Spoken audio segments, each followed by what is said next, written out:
Guys, sa mga nagsasabi na yung aquator natin na may kawit dito, may bypass ng sabon ay hindi pwede sa mga maliliit, 302, 220, 201. Pwede po siya guys, wala namang lumalabas na tubig dito.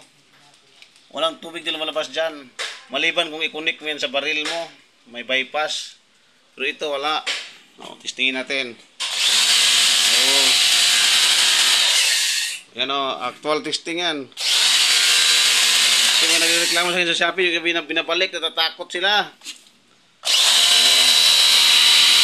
Wala akong ginara dyan, walang nilagay dyan, wala.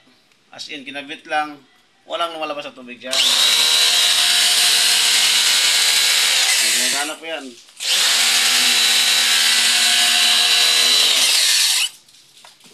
Ibig sabihin, fit talaga siya pang 502 nga ito, mas maganda pa ito kaysa doon sa 302. Yan guys, wala pong lumalabas sa tubig dyan.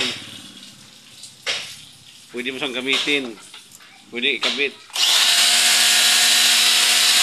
Actually, mas mahal pa nga yan kaysa sa ordinary. Mas mahal pa yan. Binabaan lang namin ngayon kasi wala talagang makuhang aquator. Walang stock sa supplier. Siyempre, ang akon lang ata ang mayroon yan.